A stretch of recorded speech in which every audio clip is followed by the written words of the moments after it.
ਵਾਹਿਗੁਰੂ ਜੀ ਕਾ ਖਾਲਸਾ ਵਾਹਿਗੁਰੂ ਜੀ ਕੀ ਫਤਿਹ। UK Punjabi TV ਤੇ ਸਾਰੇ ਦਰਸ਼ਕਾਂ ਦਾ ਸਵਾਗਤ ਹੈ। ਜਿਵੇਂ ਕਿ ਆਪ ਜੀ ਜਾਣਦੇ ਹੋ ਕਿ ਅਸੀਂ ਵੱਖ-ਵੱਖ ਮੁੱਦਿਆਂ ਤੇ ਗੱਲ ਕਰਨ ਲਈ ਵੱਖ-ਵੱਖ ਸ਼ਖਸੀਅਤਾਂ ਨੂੰ ਲੈ ਕੇ ਅੱਜ ਆਉਂਦੇ ਹਾਂ, ਤਾਂ ਜੋ ਆਪ ਜੀ ਉਹਨਾਂ ਤੋਂ ਵਿਚਾਰਾਂ ਤੋਂ ਜਾਣੂ ਹੋ ਸਕੋ ਔਰ ਉਹ ਆਪ ਸਭ ਦੇ ਨਾਲ ਜੋ ਵਰਤਮਾਨ ਹਾਲਾਤ ਹੈ ਉਹਨਾਂ ਤੇ ਆਪਣੇ ਵਿਚਾਰ ਦੇ ਸਕਣ।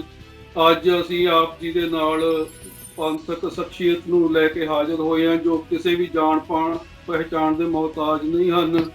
ਸਰਦਾਰ ਕਰਨੈਲ ਸਿੰਘ ਪੀਰ ਮੁਹੰਮਦ ਸਾਹਿਬ, ਜੋ ਲੰਬੇ ਸਮੇਂ ਤੋਂ ਜਦੋਂ ਤੋਂ ਵਰਤਮਾਨ ਸਿੱਖ ਸੰਘਰਸ਼ ਸ਼ੁਰੂ ਹੋਇਆ ਤੇ ਉਹਦੇ ਵਿੱਚ ਆਲ ਇੰਡੀਆ ਸਿੱਖ ਸਟੂਡੈਂਟ ਫੈਡਰੇਸ਼ਨ ਦੇ ਵਿੱਚ ਯੋਗਦਾਨ ਪਾਉਂਦੇ ਆ ਰਹੇ ਨੇ ਤੇ ਲੰਬਾ ਸਮਾਂ ਆਲ ਇੰਡੀਆ ਸਿੱਖ ਸਟੂਡੈਂਟ ਫੈਡਰੇਸ਼ਨ ਦੇ ਪ੍ਰਧਾਨ ਵਜੋਂ ਸੇਵਾਵਾਂ ਨਿਭਾਈਆਂ ਨੇ ਤੇ ਅੱਜ ਕੱਲ੍ਹ ਜੋ ਸ਼੍ਰੋਮਣੀ ਅਕਾਲੀ ਦਲ ਟਕਸਾਲੀ ਹੈ ਉਸ ਦੇ ਜਨਰਲ ਸਕੱਤਰ ਨੇ ਔਰ ਮੁੱਖ ਬੁਲਾਰਾ ਨੇ। ਸਰਦਾਰ ਕਰਨੈਲ ਸਿੰਘ ਪੀਰ ਮੁਹੰਮਦ ਸਾਹਿਬ ਜੀ, ਆਪ ਜੀ ਦਾ ਯੂਕੇ ਪੰਜਾਬੀ ਟੀਵੀ ਤੇ ਸਵਾਗਤ ਹੈ ਜੀ। ਵਾਹਿਗੁਰੂ ਜੀ ਕਾ ਖਾਲਸਾ ਵਾਹਿਗੁਰੂ ਜੀ ਕੀ ਫਤਿਹ। ਵਾਹਿਗੁਰੂ ਜੀ ਕਾ ਖਾਲਸਾ ਵਾਹਿਗੁਰੂ ਜੀ ਕੀ ਫਤਿਹ। ਭਾਈ ਸਰਬਜੀਤ ਸਿੰਘ ਜੀ। ਸਰਦਾਰ ਸਾਹਿਬ, ਜਿਵੇਂ ਕਿ ਕੱਲ ਹੀ ਸ਼ਾਇਦ ਐਲਾਨ ਕੀਤਾ ਪੰਜਾਬ ਦੇ ਮੁੱਖ ਮੰਤਰੀ ਅਮਰਿੰਦਰ ਸਿੰਘ ਜੀ ਨੇ, ਉਹਦੇ ਵਿੱਚ ਉਸ ਐਲਾਨ ਵਿੱਚ 2 ਹਫ਼ਤੇ ਦਾ ਕਰਫਿਊ ਵਧਾ ਦਿੱਤਾ ਗਿਆ ਤੇ ਇਸ ਦੇ ਵਿੱਚ 24 ਘੰਟਿਆਂ ਦੌਰਾਨ 4 ਘੰਟੇ ਦੀ ਛੋਟ ਦਿੱਤੀ ਗਈ ਆ। ਇਸ ਦੇ ਬਾਰੇ ਤੁਸੀਂ ਕੀ ਕਹਿਣਾ ਚਾਹੁੰਦੇ ਹੋ ਸਰਦਾਰ ਸਾਹਿਬ? ਦੇਖੋ, ਜਿਹੜਾ ਕਰਫਿਊ ਇਹ ਲੋਕਡਾਊਨ ਇਹ ਪੂਰੀ ਦੁਨੀਆ ਦੇ ਵਿੱਚ, ਤੁਹਾਡੇ ਇੱਥੇ ਯੂਕੇ ਦੇ ਵਿੱਚ ਵੀ ਇਹ ਵਰਲਡ ਦੇ ਕੋਈ ਤਕਰੀਬਨ 40 ਤੋਂ 50 ਦੇ ਕਰੀਬ ਐਸੇ ਦੇਸ਼ ਨੇ ਜਿੱਥੇ ਬਹੁਤ ਹੀ ਭਿਆਨਕ ਕਰੋਨਾ ਵਾਇਰਸ ਕਹਿਰ ਜਿਹੜਾ ਚੱਲ ਰਿਹਾ, ਜਿਸ ਦੇ ਵਿੱਚ ਲੱਖਾਂ ਜਾਨਾਂ ਹੁਣ ਤੱਕ ਜਾ ਚੁੱਕੀਆਂ ਨੇ ਔਰ ਲੱਖਾਂ ਦੀ ਤਾਦਾਦ ਦੇ ਵਿੱਚ ਤਕਰੀਬਨ 3 ਮਿਲੀਅਨ ਤੋਂ ਜ਼ਿਆਦਾ ਲੋਕ ਜਿਹੜੇ ਆ ਉਹ ਬਿਮਾਰ ਨੇ, ਕਰੋਨਾ ਪੋਜ਼ੀਟਿਵ ਕੇਸ ਪਾਏ ਗਏ ਨੇ। ਇਸੇ ਸਮੇਂ ਦਰਮਿਆਨ ਜਿਹੜੀ ਸਾਡੀ ਪੰਜਾਬ ਦੀ ਸਰਜ਼ਮੀਨ ਹੈ, ਇੱਥੇ ਵੀ ਵੱਡੀ ਗਿਣਤੀ ਦੇ ਵਿੱਚ ਕਰੋਨਾ ਵਾਇਰਸ ਫੈਲ ਚੁੱਕਾ ਹੈ ਤੇ ਅਜਿਹੇ ਹਾਲਾਤਾਂ ਦੇ ਵਿੱਚ ਸਰਕਾਰ ਦੀ ਵੀ ਮਜਬੂਰੀ ਹੈ ਕਿ ਉਹ ਲੋਕਾਂ ਨੇ ਫੋਰਸਲੀ ਉਹਨਾਂ ਨੂੰ ਮਜਬੂਰ ਕੀਤਾ ਹੈ ਕਿ ਸਾਡੇ ਕਾਰੋਬਾਰ ਨਹੀਂ ਚੱਲ ਰਹੇ, ਸਾਡੇ ਕੋਲ ਪੈਸੇ ਮੁੱਕ ਗਏ ਨੇ, ਰਾਸ਼ਨ ਮੁੱਕ ਗਿਆ ਤੇ ਸਾਨੂੰ ਕਿਸੇ ਨਾ ਕਿਸੇ ਤਰੀਕੇ ਨਾਲ ਤੁਸੀਂ ਛੋਟ ਦਿਓ। ਪਰ ਜਿਹੜੀ ਸਰਕਾਰ ਹੁੰਦੀ ਹੈ ਉਹਨੂੰ ਸਾਰੇ ਪੱਖ ਵਾਚਣੇ ਚਾਹੀਦੇ ਨੇ। ਤਕਰੀਬਨ 43 ਦਿਨ ਹੋ ਗਏ ਨੇ ਲੋਕਡਾਊਨ ਹੋਏ ਨੂੰ। ਇਸ ਸਮੇਂ ਦਰਮਿਆਨ ਲੋਕਾਂ ਨੂੰ ਫੋਰਸਲੀ ਘਰਾਂ ਦੇ ਵਿੱਚ ਬੰਦ ਕੀਤਾ ਗਿਆ। ਤੁਸੀਂ ਬਹੁਤ ਸਾਰੀਆਂ ਇਹੋ ਜਿਹੀਆਂ ਖਬਰਾਂ ਦੇਖੀਆਂ ਹੋਣਗੀਆਂ ਜਿਹਦੇ ਵਿੱਚ ਪੁਲਿਸ ਜਿਹੜੀ ਹੈ ਉਹ ਲੋਕਾਂ ਨੂੰ ਕੁਟਾਪਾ ਵੀ ਚਾੜ ਰਹੀ ਹੈ ਔਰ ਜ਼ਿਆਦਤੀਆਂ ਵੀ ਬਹੁਤ ਸਾਰੀਆਂ ਹੋਈਆਂ ਨੇ। ਲੇਕਿਨ ਇੰਨਾ ਵੱਡਾ ਨੁਕਸਾਨ ਉਠਾਉਣ ਤੋਂ ਬਾਅਦ ਹੁਣ 4 ਘੰਟੇ ਦਾ ਜਿਹੜਾ ਲੋਕਡਾਊਨ ਦੇ ਵਿੱਚ ਛੋਟ ਦਿੱਤੀ ਗਈ ਹੈ ਕਰਫਿਊ ਦੇ ਵਿੱਚ, ਮੈਂ ਸਮਝਣਾ ਇਹ ਫੈਸਲਾ ਜਿਹੜਾ ਮੁੜ ਵਿਚਾਰ ਕਰਨ ਵਾਲਾ ਹੈ। ਕੈਪਟਨ ਅਮਰਿੰਦਰ ਸਿੰਘ ਨੂੰ ਮੈਂ ਟਵੀਟ ਵੀ ਕੀਤਾ ਹੈ ਔਰ ਅਪੀਲ ਵੀ ਕੀਤੀ ਹੈ ਮੀਡੀਆ ਦੇ ਰਾਹੀਂ ਤੇ ਅੱਜ ਫਿਰ ਕਰ ਰਿਹਾ ਕਿ ਇਸ ਫੈਸਲੇ ਦੇ ਉੱਤੇ ਬੜਾ ਗੰਭੀਰਤਾਪੂਰਵਕ ਵਿਚਾਰ ਕਰਨ ਦੀ ਲੋੜ ਹੈ। ਉਹਦਾ ਕਾਰਨ ਕੀ ਹੈ ਕਿ ਜਿਸ ਦਿਨ ਲੋਕਡਾਊਨ ਕੀਤਾ ਗਿਆ ਸੀ, ਕਰਫਿਊ ਲਗਾਇਆ ਗਿਆ ਸੀ, ਉਦੋਂ ਇੰਨੇ ਕੇਸ ਨਹੀਂ ਸੀ ਹੈਗੇ। ਉਸ ਵਕਤ ਇਸ ਤਰ੍ਹਾਂ ਦੇ ਹਾਲਾਤ ਨਹੀਂ ਸੀ ਹੈਗੇ ਜਿਹੋ ਜਿਹੇ ਹਾਲਾਤ ਅੱਜ ਨਜ਼ਰ ਆ ਰਹੇ ਨੇ। ਤੋ ਉਹਨਾਂ ਹਾਲਾਤਾਂ ਨੂੰ ਮੱਦੇਨਜ਼ਰ ਰੱਖਦਿਆਂ ਫੈਸਲਾ ਲੈਣਾ ਚਾਹੀਦਾ। ਸਰਦਾਰ ਸਾਹਿਬ, ਜਿਵੇਂ ਆਪ ਜੀ ਨੇ ਗੱਲ ਕੀਤੀ ਵਿਦੇਸ਼ਾਂ ਦੇ ਵਿੱਚ ਵੀ ਲੋਕਡਾਊਨ ਦੀ, ਵਿਦੇਸ਼ਾਂ ਵਿੱਚ ਬਹੁਤ ਸਹਿਯੋਗ ਦੇ ਨਾਲ ਤੇ ਬਹੁਤ ਹੀ ਪ੍ਰੇਮ ਪਿਆਰ ਨਾਲ ਸਾਰਾ ਕੁਝ ਸਮਝਾਇਆ ਜਾਂਦਾ ਤੇ ਜਦੋਂ ਇੰਡੀਆ ਦੀ ਗੱਲ ਆਉਂਦੀ ਹੈ ਤੇ ਉਹ ਬਹੁਤ ਡਾਂਗ ਤੰਤਰ ਦੇ ਨਾਲ ਕੀਤਾ ਜਾ ਰਿਹਾ ਤੇ ਇੱਕ ਘਟਨਾ ਪਟਿਆਲੇ ਦੀ ਹੋਈ ਨੂੰ ਲੈ ਕੇ ਤੇ ਇੱਕ ਤਰ੍ਹਾਂ ਦੇ ਨਾਲ ਟਕਰਾਅ ਦਾ ਮਾਹੌਲ ਤਿਆਰ ਕੀਤਾ ਜਾ ਰਿਹਾ, ਜਦ ਕਿ ਉਹ ਕਰਨਾ ਨਹੀਂ ਸੀ ਚਾਹੀਦਾ। ਤੇ ਮੈਂ ਦੂਸਰੀ ਬੇਨਤੀ ਇਹ ਕਰਨੀ ਚਾਹੁੰਦਾ ਕਿ ਮੁੱਖ ਮੰਤਰੀ ਸਾਹਿਬ ਨੇ ਕਾਰੋਬਾਰ ਖੋਲ੍ਹਣ ਲਈ ਤੇ ਕਹਿ ਦਿੱਤਾ। ਸਵਾਲ ਹੁਣ ਇਹ ਹੈ ਕਿ ਜਦੋਂ 24 ਘੰਟਿਆਂ 'ਚ ਸਿਰਫ 4 ਘੰਟੇ ਦੀ ਢਿੱਲ ਹੋਊਗੀ ਤੇ ਕੱਚਾ ਮਾਲ ਜਿਹੜਾ ਦੂਰੋਂ ਆਉਣਾ, ਮਤਲਬ ਮਾਲ ਗੱਡੀਆਂ ਵਿੱਚ ਆਊਗਾ ਜਾਂ ਟਰੱਕਾਂ ਦੇ ਰਾਹੀਂ ਆਊਗਾ, ਉਹ ਉੱਥੇ ਕਿਵੇਂ ਪਹੁੰਚੂਗਾ? ਤੇ ਜਦੋਂ ਕੱਚਾ ਮਾਲ ਤਿਆਰ, ਉੱਤੋਂ ਸਮਾਨ ਤਿਆਰ ਹੋਊਗਾ, ਉਹ ਮੰਜ਼ਿਲਾਂ ਤੱਕ ਇੰਨੇ ਥੋੜ੍ਹੇ ਜਿਹੇ ਸਮੇਂ ਵਿੱਚ ਕਿਵੇਂ ਪਹੁੰਚਾਉਣਗੇ ਉਹ ਕਾਰੋਬਾਰੀ? ਦੇਖੋ, ਗੱਲ ਇਹ ਆ ਕਿ ਮਸਲਾ ਇਹ ਨਹੀਂਗਾ ਕਿ 4 ਘੰਟੇ ਦੀ ਖੁੱਲ੍ਹ ਦੇ ਵਿੱਚ ਕੀ ਹੋਵੇਗਾ ਜਾਂ ਕੀ ਨਹੀਂ ਹੋਵੇਗਾ, ਪਰ ਜਿਹੜਾ ਸਭ ਤੋਂ ਭਿਆਨਕ ਹੋਵੇਗਾ ਉਹ ਇਹ ਹੋਵੇਗਾ ਕਿ 4 ਘੰਟਿਆਂ ਦੇ ਵਿੱਚ ਜਿਹੜੇ ਪੋਜ਼ੀਟਿਵ ਕੇਸ ਨੇ ਉਹ ਲੋਕ ਜਿਹੜੇ ਆ ਉਹ ਵੀ ਬਾਜ਼ਾਰਾਂ ਦੇ ਵਿੱਚ ਆਮ ਲੋਕਾਂ ਦੇ ਨਾਲ ਮਿਲ ਜੁਲ ਜਾਣਗੇ ਔਰ ਜਿਸ ਕਰਕੇ ਕਰੋਨਾ ਪੋਜ਼ੀਟਿਵ ਜਿਹੜੀ ਸੋਸ਼ਲ ਡਿਸਟੈਂਸ ਦੀ ਗੱਲ ਕੀਤੀ ਗਈ ਹੈ, ਜਿਹੜੀ ਇਕਾਂਤਵਾਸ ਦੀ ਸੈਲਫ ਕੁਆਰੰਟਾਈਨ ਕੀਤਾ ਗਿਆ, ਲੋਕਾਂ ਨੂੰ ਘਰਾਂ ਦੇ ਵਿੱਚ ਇਕਾਂਤਵਾਸ ਦੇ ਵਿੱਚ ਰੱਖਿਆ ਗਿਆ, ਉਹ ਸਾਰੀ ਮਿਹਨਤ ਜਿਹੜੀ ਹੈ ਉਹ ਅਜਾਈ ਜਾਵੇਗੀ। ਇਹ ਜਿਹੜਾ ਤਰੀਕਾ ਹੈ ਇਹ ਪੰਜਾਬ ਸਰਕਾਰ ਨੂੰ ਆਪਣੇ ਡਿਪਟੀ ਕਮਿਸ਼ਨਰ ਨਾਲ, ਐਸਡੀਐਮਜ਼ ਦੇ ਨਾਲ, ਲੋਕਲ ਜਿਹੜੇ ਹੈਗੇ ਨੇ ਐਡਮਿਨਿਸਟ੍ਰੇਸ਼ਨ ਉਹਨਾਂ ਨਾਲ ਵਿਚਾਰ ਵਟਾਂਦਰਾ ਕੀਤਾ ਹੀ ਨਹੀਂ ਗਿਆ ਜਿਵੇਂ ਲੱਗਦਾ। ਅੱਜ ਤੁਸੀਂ ਦੇਖੋ ਕੈਪਟਨ ਅਮਰਿੰਦਰ ਸਿੰਘ ਦੇ ਬਿਆਨ ਤੋਂ ਤੁਰੰਤ ਬਾਅਦ ਡੀਸੀ ਅੰਮ੍ਰਿਤਸਰ ਨੇ, ਡੀਸੀ ਤਰਨਤਾਰਨ ਨੇ ਔਰ ਡੀਸੀ ਜਲੰਧਰ ਨੇ ਕਹਿ ਦਿੱਤਾ ਹੈ ਕਿ ਭਾਵੇਂ ਸਰਕਾਰ ਨੇ ਫੈਸਲਾ ਲੈ ਲਿਆ ਪਰ ਅਸੀਂ ਦੁਕਾਨਾਂ ਨਹੀਂ ਖੋਲ੍ਹਣ ਦੇਣੀਆਂ। ਇਸ ਦਾ ਮਤਲਬ ਇਹ ਹੈ ਕਿ ਲੋਕ ਇਹ ਪੁੱਛ ਰਹੇ ਨੇ ਕਿ ਮੁੱਖ ਮੰਤਰੀ ਵੱਡਾ ਜਾਂ ਡੀਸੀ ਵੱਡਾ, ਤਾਂ ਇਹ ਉਹੀ ਗੱਲ ਹੋ ਗਈ ਕਿ ਪਟਵਾਰੀ ਵੱਡਾ ਜਾਂ ਡੀਸੀ ਵੱਡਾ। ਸੋ ਇਹ ਆਪਣੇ ਆਪ ਦੇ ਵਿੱਚ ਇੱਕ ਬੜਾ ਵੱਡਾ ਹਾਸੋਹੀਣਾ ਸਵਾਲ ਜਿਹੜਾ ਬਣ ਗਿਆ। ਉਹਦਾ ਕਾਰਨ ਕੀ ਹੈ ਕਿ ਕੈਪਟਨ ਅਮਰਿੰਦਰ ਸਿੰਘ ਨੂੰ ਚਾਹੀਦਾ ਸੀ ਕਿ ਉਹ 3 ਬੈਲਟਾਂ ਨੇ ਪੰਜਾਬ ਦੀਆਂ, ਇੱਕ ਮਾਲਵਾ, ਇੱਕ ਮਾਝਾ, ਇੱਕ ਦੁਆਬਾ, ਇਹਨਾਂ 3 ਬੈਲਟਾਂ ਦੇ ਵਿੱਚ 3 ਮੀਟਿੰਗਾਂ ਜਾ ਕੇ ਗਰਾਊਂਡ ਦੇ ਉੱਤੇ ਕਰਦੇ। ਪਰ ਉਹ ਕੀ ਕਰ ਰਹੇ ਨੇ, ਜਿਵੇਂ ਆਪਾਂ ਹੱਥ ਵਿੱਚ ਮੋਬਾਈਲ ਫੜਿਆ ਹੋਇਆ ਤੇ ਮੈਂ ਤੁਹਾਡੇ ਨਾਲ ਯੂਕੇ ਤੋਂ ਗੱਲ ਕਰ ਰਿਹਾ, ਤੁਸੀਂ ਮੇਰੇ ਨਾਲ ਯੂਕੇ ਤੋਂ ਗੱਲ ਕਰ ਰਹੇ ਹੋ, ਮੈਂ ਚੰਡੀਗੜ੍ਹ ਤੋਂ ਗੱਲ ਕਰ ਰਿਹਾ। ਇਸੇ ਤਰ੍ਹਾਂ ਕੈਪਟਨ ਅਮਰਿੰਦਰ ਸਿੰਘ ਹੱਥ ਵਿੱਚ ਫੋਨ ਲੈ ਕੇ ਹੈਲੋ ਹਾਏ ਕਰਦੇ ਨਜ਼ਰ ਆ ਰਹੇ ਨੇ। ਤੁਸੀਂ ਵੇਖਿਆ ਹੋਵੇਗਾ ਜਿੰਨੀ ਦੇਰ ਤੱਕ ਗਰਾਊਂਡ ਦੀ ਸਥਿਤੀ ਜਿਹੜੀ ਹੈ ਉਹਨੂੰ ਨਹੀਂ ਵਿਚਾਰਿਆ ਜਾਂਦਾ, ਸਮਝਿਆ ਜਾਂਦਾ, ਉਨੀ ਦੇਰ ਤੱਕ ਇਹ ਹਾਲਾਤ ਬੜੇ ਖਰਾਬ ਨੇ।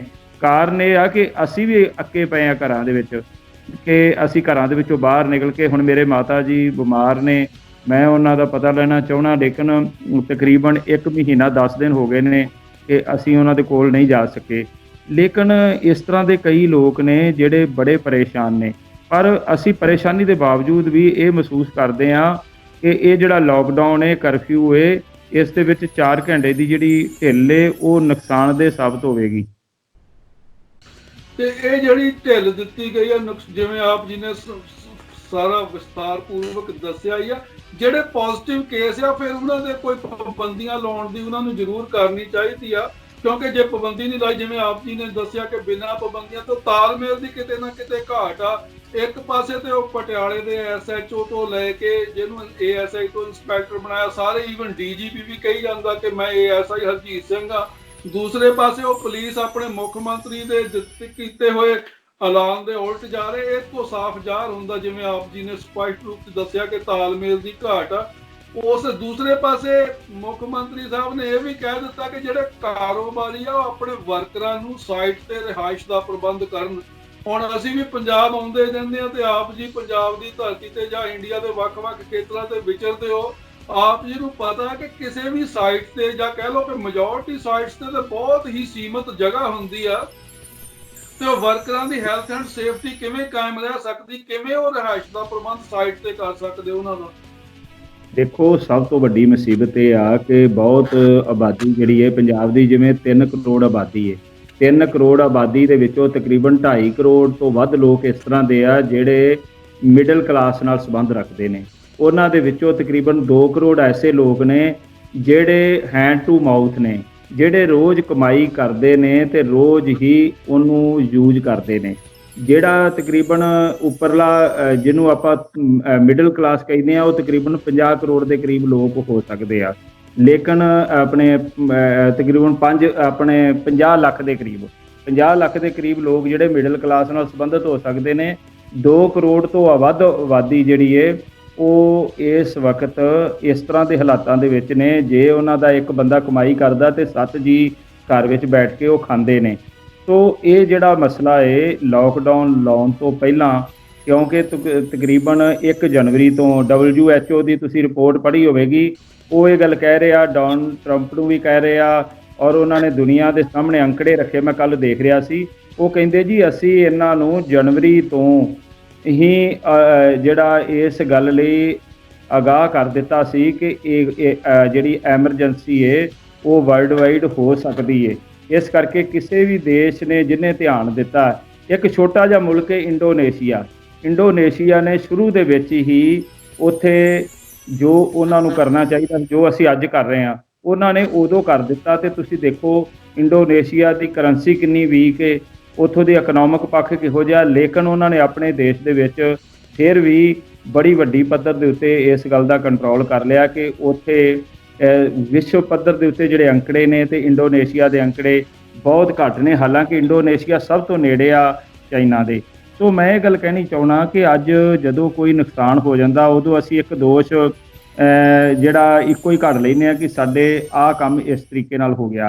ਹੁਣ ਸਾਡੇ ਸਾਹਮਣੇ ਜਿਹੜਾ ਸਭ ਤੋਂ ਵੱਡਾ ਸਵਾਲ ਹੈ ਕਿ ਸਾਡੀਆਂ ਮੈਡੀਕਲ ਜਿਹੜੀਆਂ ਸੇਵਾਵਾਂ ਨੇ ਉਹ ਬਿਲਕੁਲ ਵੀਕ ਨੇ, ਪੂਰ ਨੇ, ਜਿਹੜੀਆਂ ਕਿ ਵਿਸ਼ਵ ਦੇ ਵਿੱਚ ਅਮਰੀਕਾ ਵਰਗੇ ਮੁਲਕ ਦੇ ਵਿੱਚ, ਅਮਰੀਕਾ ਦਾ ਜਿਹੜਾ ਮੈਂ ਡਾਟਾ ਪੜ੍ਹਿਆ ਹੈ ਉੱਥੇ 1 ਮਿਲੀਅਨ ਪਿੱਛੇ ਤਕਰੀਬਨ 8800 ਦੇ ਕਰੀਬ ਲੋਕਾਂ ਦੇ ਟੈਸਟ ਹੋ ਰਹੇ ਨੇ, ਤੇ ਲੇਕਿਨ ਇੰਡੀਆ ਦੇ ਵਿੱਚ 132 ਕਰੋੜ ਦੀ ਆਬਾਦੀ ਦੇ ਵਿੱਚ 1 ਮਿਲੀਅਨ ਪਿੱਛੇ ਹੁਣ ਤੱਕ 432 ਲੋਕਾਂ ਦੇ ਜਿਹੜੇ ਟੈਸਟ ਹੋ ਰਹੇ ਨੇ। ਤੁਸੀਂ ਇੱਥੋਂ ਅੰਦਾਜ਼ਾ ਲਾ ਸਕਦੇ ਹੋ ਅਸੀਂ ਕਿੱਥੇ ਖੜੇ ਆ ਤੇ ਉਹ ਕਿੱਥੇ ਖੜੇ ਨੇ, ਤੇ ਇਸੇ ਕਰਕੇ ਉਹਨਾਂ ਦੇ ਅੰਕੜੇ ਜਿਹੜੇ ਨੇ ਉਹ ਬਹੁਤ ਜ਼ਿਆਦਾ ਵੱਧ ਚੁੱਕੇ ਨੇ। ਹਾਂਜੀ ਸਰਦਾਰ ਸਾਹਿਬ, ਜਿਵੇਂ ਆਪ ਜੀ ਨੇ ਗੱਲ ਕੀਤੀ, ਜਦੋਂ CAA NRC ਵਗੈਰਾ ਸੀ ਉਦੋਂ ਤੇ 135 ਕਰੋੜ ਲੋਕਾਂ ਦੀ ਸ਼ਨਾਖਤ ਕਰਨ ਦੀ ਗੱਲ ਕਰ ਰਿਹਾ ਸੀ, ਤੇ ਜਦੋਂ ਇਹ ਮਹਾਮਾਰੀ ਆਈ ਆ ਤੇ ਇਹ 1 ਕਰੋੜ ਦੀ ਸ਼ਨਾਖਤ ਕਰਨੀ ਇਹਨਾਂ ਨੂੰ ਮੁਸ਼ਕਲ ਹੋ ਚੁੱਕੀ ਆ। ਦੂਸਰੇ ਪਾਸੇ ਜਿਵੇਂ ਆਪ ਜੀ ਨੇ ਮਿਡਲ ਕਲਾਸ ਤੇ ਲੋਅਰ ਮਿਡਲ ਕਲਾਸ, ਗਰੀਬ ਸ਼੍ਰੇਣੀ ਤੇ ਅਮੀਰ ਸ਼੍ਰੇਣੀ ਦੀ ਗੱਲ ਕੀਤੀ ਆ। ਜਿਹੜੇ ਬਹੁਤ ਗਰੀਬ ਹੁੰਦੇ ਆ ਚਲੋ ਉਹਨਾਂ ਨੂੰ ਪਤਾ ਹੁੰਦਾ ਕਿ ਮੰਗਣਾ ਪੈਣਾ, ਮੰਗ ਲੈਂਦੇ। ਜਿਹੜੇ ਬਹੁਤ ਅਮੀਰ ਆ ਉਹਨਾਂ ਨੂੰ ਜ਼ਰੂਰਤ ਨਹੀਂ ਪੈਂਦੀ, ਤੇ ਜਿਹੜੇ ਮਿਡਲ ਕਲਾਸ ਹੁੰਦੀ ਆ ਉਹ ਪੀੜੀ ਜਾਂਦੀ ਆ, ਕਿਉਂਕਿ ਉਹ ਸੰਗ ਵੀ ਮੰਨਦੇ ਆ ਤੇ ਸਮਾਨ ਉਹਨਾਂ ਦਾ ਤਕਰੀਬਨ ਸਾਰਾ ਘਰਾਂ 'ਚ ਕਿਸ਼ਤਾਂ ਤੇ ਹੁੰਦਾ। ਦੇਖਣ ਵਾਲਿਆਂ ਨੂੰ ਅਮੀਰ ਲੱਗਦੇ ਤੇ ਕੋਈ ਉਹਨਾਂ ਦੀ ਮਦਦ ਕਰਨ ਲਈ ਵੀ ਨਹੀਂ ਪਹੁੰਚਦਾ। ਤੇ ਇੱਕ ਪਾਸੇ ਨਰਿੰਦਰ ਮੋਦੀ ਪ੍ਰਧਾਨ ਮੰਤਰੀ ਦੇ ਨਾਂ ਤੇ ਲੋਕਾਂ ਦੇ ਅਕਾਊਂਟਾਂ ਵਿੱਚ 500 ਰੁਪਇਆ ਪਾਉਣ ਦੀ ਜਿੱਥੇ ਗੱਲ ਕੀਤੀ ਗਈ, ਇੱਕ ਤਰ੍ਹਾਂ ਨਾਲ ਵੋਟਾਂ ਖਰੀਦਣ ਦਾ ਜ਼ਰੀਆ। ਦੂਸਰੇ ਪਾਸੇ ਜਿਹੜੇ ਵਰਕਰ ਨੇ ਜਿਨ੍ਹਾਂ ਦੀ ਤਨਖਾਹ ਕਈਆਂ ਦੀ ਪ੍ਰਾਈਵੇਟ ਸੈਕਟਰ 'ਚ 5-5, 7-7, 10-10 ਹਜ਼ਾਰ ਆ, ਉਹਨਾਂ ਦੇ ਪ੍ਰੋਵੀਡੈਂਟ ਫੰਡ ਵਿੱਚੋਂ 500 ਰੁਪਇਆ ਕੱਟਿਆ ਜਾ ਰਿਹਾ ਮਹੀਨੇ ਦਾ। ਤੇ 68,607 ਕਰੋੜ ਜਿਹੜਾ 50 ਤੋਂ ਵੱਧ ਕਾਰੋਬਾਰੀ ਆ, ਰਿਜ਼ਰਵ ਬੈਂਕ ਆਫ ਇੰਡੀਆ ਨੇ ਜ਼ਾਹਰ ਹੈ ਕਿ ਸੈਂਟਰ ਗਵਰਨਮੈਂਟ ਦੀ ਕੰਸੈਂਟ ਤੋਂ ਬਿਨਾਂ ਤਾਂ ਨਹੀਂ ਮਾਫ ਕੀਤਾ ਹੋਊਗਾ, ਉਹਨਾਂ ਨੂੰ ਉਹ ਮਾਫ ਕਰ ਦਿੱਤਾ ਗਿਆ ਤੇ ਵਰਲਡ ਬੈਂਕ ਤੋਂ ਕਰਜ਼ਾ ਮੰਗ ਰਹੇ ਨੇ। ਇਹ ਸਾਰੇ ਹਾਲਾਤਾਂ ਦੇ ਵਿੱਚ ਲੋਕਾਂ ਦੇ ਡਾਂਗ ਤੰਤਰ ਦੇ ਨਾਲ ਸਹੂਲਤਾਂ ਦੀ ਘਾਟ ਦਾ ਜਿਹੜਾ ਇਹ ਆਪਣਾ 70-72 ਸਾਲ ਦੀ ਆਜ਼ਾਦੀ ਅੰਗਰੇਜ਼ਾਂ ਤੋਂ ਮਿਲਣ ਤੋਂ ਬਾਵਜੂਦ ਵੀ ਨਹੀਂ ਕਰ ਸਕੇ, ਉਹਨੂੰ ਛੁਪਾਉਣ ਦਾ ਨਾਕਾਮ ਯਤਨ ਕਰ ਰਹੇ ਆ। ਪ੍ਰੋਗਰਾਮ ਦੇ ਅਖੀਰ ਵਿੱਚ ਦਾਸ ਆਪ ਜੀ ਨੂੰ ਬੇਨਤੀ ਕਰਨੀ ਚਾਹੁੰਦਾ ਜਾ ਰਿਹਾ ਕਿ ਕੋਈ ਆਪ ਜੀ ਦੇ ਮਨ ਵਿੱਚ ਵਿਚਾਰ ਹੋਣਗੇ, ਉਹ ਸਵਾਲ ਮੈਂ ਆਪ ਜੀ ਨੂੰ ਨਾ ਕਰ ਸਕਿਆ ਹੋਵਾਂ। ਜੋ ਵੀ ਆਪ ਦੇ ਮਨ ਵਿੱਚ ਸਵਾਲ ਮਤਲਬ ਨਹੀਂ ਜਿਹੜੇ ਮੈਂ ਕਰ ਸਕਿਆ, ਵਿਚਾਰ ਜੋ ਪ੍ਰਗਟ ਹੁੰਦੇ ਉਹ ਆਪ ਜੀ ਦਰਸ਼ਕਾਂ ਨਾਲ ਸਾਂਝੇ ਕਰ ਸਕਦੇ ਹੋ। ਦੇਖੋ, ਸਭ ਤੋਂ ਮੇਨ ਗੱਲ ਇਹ ਆ ਕਿ ਆਪਾਂ ਨੂੰ ਜਿਵੇਂ ਕਹਿੰਦੇ ਆ ਕਿ ਮੀਂਹ ਪੈਣਾ ਹੋਵੇ ਤੇ ਮੌਸਮ ਦਾ ਪਹਿਲਾਂ ਹੀ ਪਤਾ ਲੱਗ ਜਾਂਦਾ, ਕਿਉਂਕਿ ਮੌਸਮ ਦੇ ਵਿੱਚ ਤਬਦੀਲੀ ਆਉਣੀ ਸ਼ੁਰੂ ਹੋ ਜਾਂਦੀ ਹੈ। ਇਸੇ ਤਰ੍ਹਾਂ ਸਰਕਾਰ ਦੇ ਜਿਹੜੇ ਹਾਸੋਹੀਣੇ ਫੈਸਲੇ ਨੇ ਉਹਨਾਂ ਤੋਂ ਪੰਜਾਬ ਦੇ ਲੋਕਾਂ ਨੂੰ ਜਾਂ ਦੇਸ਼ ਦੁਨੀਆ ਦੇ ਲੋਕਾਂ ਨੂੰ ਇਹ ਗੱਲ ਸਮਝ ਲੈਣੀ ਚਾਹੀਦੀ ਹੈ ਕਿ ਸਰਕਾਰ ਜਿਹੜੀ ਹੈ ਉਹ ਬੇਵੱਸ ਹੋਈ ਪਈ ਹੈ। ਉਹ ਸਿਰਫ ਤੇ ਸਿਰਫ ਪ੍ਰੈਸ਼ਰਲਾਈਜ਼ ਹੋ ਕੇ ਜਿਹੜੇ ਉਹਨਾਂ ਨੇ ਫੈਸਲੇ ਲਏ ਨੇ। ਸੋ ਲੋਕਾਂ ਨੂੰ ਜੇਕਰ ਹੁਣ 4 ਘੰਟੇ ਦੀ ਛੋਟ ਮਿਲੀ ਹੈ, ਜਿਹੜੇ NRI ਭਾਈਚਾਰਾ ਹੈ ਉਹਨਾਂ ਨੂੰ ਵੀ ਇਹ ਕਿ ਉਹ ਆਪਣੇ ਪਰਿਵਾਰਾਂ ਨੂੰ ਬੇਨਤੀ ਕਰਨ ਕਿ ਉਹ ਘਰਾਂ ਦੇ ਵਿੱਚੋਂ ਨਿਕਲਣ ਤੋਂ ਗੁਰੇਜ਼ ਕਰਨ। ਤੇ ਤੁਹਾਡੇ TV ਚੈਨਲ ਮਾਧਿਅਮ ਰਾਹੀਂ ਵੀ ਮੈਂ ਦੁਨੀਆ ਨੂੰ ਇਹ ਬੇਨਤੀ ਕਰਨੀ ਚਾਹੁੰਦਾ ਕਿ ਜਿੰਨਾ ਵੀ ਅਸੀਂ ਬਚਾਅ ਕਰ ਸਕਦੇ ਕਰੀਏ। ਵੱਖਰੀ ਗੱਲ ਹੈ ਕਿ ਅਕਾਲ ਪੁਰਖ ਨੇ ਜਿਹੜੀ ਸਾਡੀ ਉਮਰ ਹੈ, ਜੋ ਸਾਡੇ ਸਵਾਸ ਨੇ, ਉਹ ਪਹਿਲਾਂ ਹੀ ਲਿਖ ਕੇ ਭੇਜੇ ਆ, ਔਰ ਅਸੀਂ ਇੱਕ ਆਧੀ ਘੜੀ ਵੀ ਇੱਧਰ ਉੱਧਰ ਨਹੀਂ ਹੋ ਸਕਦੀ। ਕੇਵਲ ਤੇ ਕੇਵਲ ਜੋ ਪਰਮਾਤਮਾ ਨੇ ਸਾਨੂੰ ਸਵਾਸ ਬਖਸ਼ੇ ਨੇ, ਲੇਕਿਨ ਉਸ ਦੇ ਨਾਲ ਸਾਨੂੰ ਬੁੱਧੀ ਵੀ ਬਖਸ਼ੀ ਹੈ, ਉਸ ਦੇ ਮੁਤਾਬਕ ਅਸੀਂ ਚੰਗਾ ਮਾੜਾ ਜ਼ਰੂਰ ਸੋਚਣਾ ਤੇ ਵਿਚਾਰਨਾ। ਸੋ ਇਹ ਆਪਣੇ ਆਪ ਦੇ ਵਿੱਚ ਬੜੇ ਹੀ ਅਸੀਂ ਇੱਕ ਭਿਆਨਕ ਹਾਲਾਤਾਂ ਦੇ ਵਿੱਚੋਂ ਗੁਜ਼ਰ ਰਹੇ ਹਾਂ। ਇਹ ਨਹੀਂ ਸੋਚਣਾ ਚਾਹੀਦਾ ਕਿ ਅਮਰੀਕਾ ਦੇ ਅੰਕੜੇ ਵੱਧ ਗਏ ਨੇ ਜਾਂ ਇੰਗਲੈਂਡ ਦੇ ਅੰਕੜੇ ਵੱਧ ਗਏ ਨੇ ਜਾਂ ਇਟਲੀ ਦੇ ਵੱਧ ਗਏ ਨੇ ਤੇ ਪਤਾ ਨਹੀਂ ਇੱਥੇ ਘੱਟ ਨੇ। ਇਹ ਜਿੱਥੇ ਵੀ ਹੋ ਰਹੇ ਆ, ਮੈਂ ਸਾਰਿਆਂ ਨੂੰ ਇੱਥੇ UK 'ਚ ਬੈਠੀਆਂ ਵੀ ਸਿੱਖ ਸੰਗਤਾਂ ਨੂੰ, ਪੰਜਾਬੀਆਂ ਨੂੰ, ਸਮੁੱਚੀ ਮਾਨਵਤਾ ਨੂੰ, ਜਿਹੜੇ ਵੀ ਮੇਰੀ ਭਾਸ਼ਾ ਨੂੰ ਸਮਝਦੇ ਆ, ਉਹਨਾਂ ਨੂੰ ਹਾਰਦਿਕ ਬੇਨਤੀ ਕਰਾਂਗਾ ਕਿ ਇਹ ਸਮਾਂ ਜਿਹੜਾ ਇੱਕ ਦੂਜੇ ਦੇ ਪੂਰਵਕ ਬਣਦਾ, ਇੱਕ ਦੂਜੇ ਦਾ ਸਹਿਯੋਗ ਕਰਨ ਦਾ, ਮੀਡੀਏ ਦੇ ਰਾਹੀਂ ਚੰਗਾ ਇੱਕ ਬੂਸਟ ਮਿਲਣਾ ਚਾਹੀਦਾ, ਇੱਕ ਪੋਜ਼ਿਟਿਵ એનર્ਜੀ ਮਿਲਣੀ ਚਾਹੀਦੀ ਹੈ, ਜਿਸ ਦੇ ਨਾਲ ਲੋਕਾਂ ਨੂੰ ਡਰ ਭੈ ਜਿਹੜਾ ਉਹਨਾਂ ਦੇ ਅੰਦਰੋਂ ਖਤਮ ਹੋਵੇ ਤੇ ਉਹ ਇਹ ਗੱਲ ਸਮਝ ਸਕਣ ਕਿ ਮਹਾਮਾਰੀ ਦਾ ਮੁਕਾਬਲਾ ਕਿਵੇਂ ਕਰਨਾ। ਸੋ ਮੈਂ ਤੁਹਾਡਾ ਬਹੁਤ ਬਹੁਤ ਰਿਣੀ ਆ, ਧੰਨਵਾਦੀ ਹਾਂ ਕਿ ਤੁਸੀਂ ਸਮਾਂ ਦਿੱਤਾ, ਜਿਸ ਲਈ ਅਸੀਂ ਆਪਣੀ ਗੱਲ ਜਿਹੜੀ ਹੈ ਅੱਗੇ ਤੋਂ ਅੱਗੇ ਪਹੁੰਚਾ ਸਕੀਏ। ਨਾਲ ਹੀ ਮੈਂ ਗੱਲ ਕਹਿਣਾ ਹੀ ਚਾਹਾਂਗਾ ਕਿ ਆਪਾਂ ਆਉਣ ਵਾਲੇ ਦਿਨਾਂ ਦੇ ਵਿੱਚ ਅਪਡੇਟ ਕਰਦੇ ਰਹਾਂਗੇ ਤਾਂ ਕਿ ਅਸਲ ਜਿਹੜੀ ਇਹ ਗਰਾਊਂਡ ਜ਼ੀਰੋ ਦੀ ਹਕੀਕਤ ਹੈ ਉਹ ਆਪਣੇ ਲੋਕਾਂ ਤੱਕ ਪਹੁੰਚਦੀ ਰਹੇ। ਤੇ ਮੈਂ ਨਾਲ NRI ਭਾਈਚਾਰੇ ਨੂੰ ਵੀ ਬੇਨਤੀ ਕਰਨਾ, ਜਿਹੜੇ ਉਹਨਾਂ ਦੇ ਪਰਿਵਾਰਕ ਮੈਂਬਰ ਇੰਡੀਆ ਦੇ ਵਿੱਚ ਪੰਜਾਬ ਦੇ ਕਿਸੇ ਵੀ ਜ਼ਿਲ੍ਹੇ ਦੇ ਵਿੱਚ ਜਾਂ ਇੰਡੀਆ ਦੇ ਕਿਸੇ ਵੀ ਰਾਜ ਦੇ ਵਿੱਚ ਫਸੇ ਹੋਏ ਨੇ, ਉਹਨਾਂ ਦੀ ਅਸੀਂ ਕੀ ਸਹਾਇਤਾ ਕਰ ਸਕਦੇ ਹਾਂ।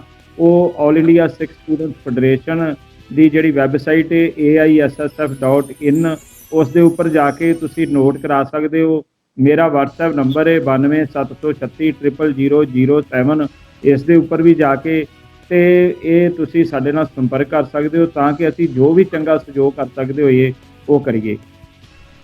ਸਰਦਾਰ ਕਰਨੈਲ ਸਿੰਘ ਪੀਰ ਮੁਹੰਮਦ ਸਾਹਿਬ, ਆਪ ਜੀ ਦੇ ਕੀਮਤੀ ਸਮੇਂ ਚੋਂ ਸਾਨੂੰ ਸਮਾਂ ਦੇਣ ਲਈ ਬਹੁਤ-ਬਹੁਤ ਧੰਨਵਾਦ। ਤੇ ਅਸੀਂ ਉਮੀਦ ਕਰਦੇ ਹਾਂ ਕਿ ਆਉਣ ਵਾਲੇ ਸਮੇਂ 'ਚ ਵੀ ਜਦੋਂ ਪੰਜਾਬ ਤੋਂ ਜਾਂ ਇੰਡੀਆ ਦੇ ਕਿਸੇ ਹਿੱਸੇ 'ਚੋਂ ਅਪਡੇਟ ਚਾਹੀਦੀ ਹੋਵੇ, ਆਪ ਜੀ ਸਾਡੀ ਬੇਨਤੀ ਨੂੰ ਪ੍ਰਵਾਨ ਕਰਕੇ ਤੇ ਉਹ ਅਪਡੇਟ ਦੇਣ ਲਈ ਸਾਨੂੰ ਆਪਣਾ ਸਮਾਂ ਦਿਓਗੇ। ਤੇ ਸੋ ਦਰਸ਼ਕੋ, ਇਹ ਸਨ ਆਲ ਇੰਡੀਆ ਸਿੱਖ ਸਟੂਡੈਂਟ ਫੈਡਰੇਸ਼ਨ ਦੇ ਲੰਬਾ ਸਮਾਂ ਰਹੇ ਪ੍ਰਧਾਨ ਤੇ ਸ਼੍ਰੋਮਣੀ ਅਕਾਲੀ ਦਲ ਜੋ ਟਕਸਾਲੀ, ਉਸ ਦੇ ਜਨਰਲ ਸਕੱਤਰ ਤੇ ਮੁੱਖ ਬੁਲਾਰਾ ਸਰਦਾਰ ਕਰਨੈਲ ਸਿੰਘ ਪੀਰ ਮੁਹੰਮਦ ਸਾਹਿਬ।